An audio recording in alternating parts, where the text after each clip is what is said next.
3 buah drone UAV Anka Ace, yang pengeluarannya dimulakan melalui kontrak yang ditandatangani antara Turkish Aerospace Industries dan Kementerian Pertahanan Malaysia pada tahun 2023, telah berjaya dihantar, di mana dilaporkan bahawa Anka Ace baharu ini akan digunakan oleh Tentera Udara Diraja Malaysia atau TUDM, bagi memperkukuh keupayaan pengawasan di Laut Cina Selatan, dan melindungi zon ekonomi eksklusif negara.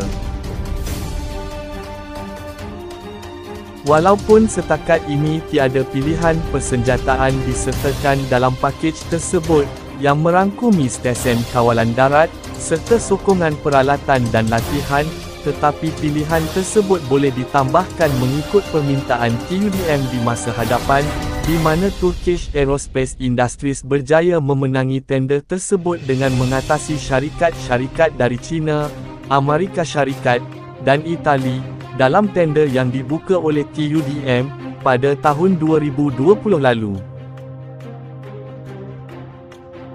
Sehubungan itu, Turkish Aerospace Industries akan memasang 3 Anka Ace pertama, beserta sistem kawalan darat yang berkaitan. Ini merupakan fasa pertama daripada kemungkinan 9 unit drone yang akan dibeli, dan dengan muatan yang berbeza untuk pelbagai kegunaan Malaysia, di mana kontrak ini telah ditandatangani dalam satu majlis yang diadakan semasa pameran maritim dan aeroangkasa antarabangsa Langkawi, yang bertempat di Pusat Pameran Antarabangsa Mahsuri di Pulau Langkawi, Malaysia.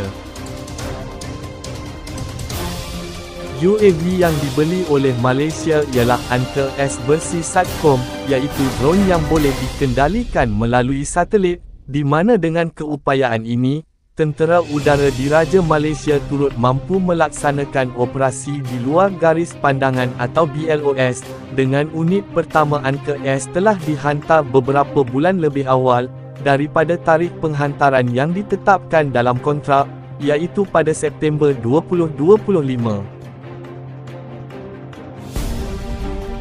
UAV Anka, yang dibangunkan oleh Turkish Aerospace Industries atau TAI, ialah drone pelbagai peranan yang melakukan penerbangan pertamanya pada tahun 2010,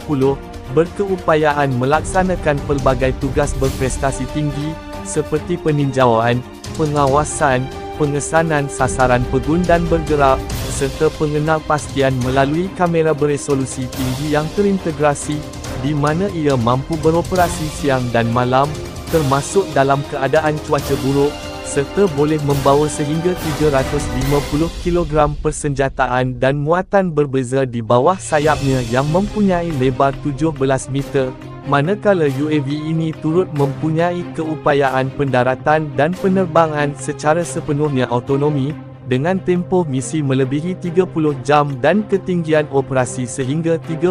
kaki.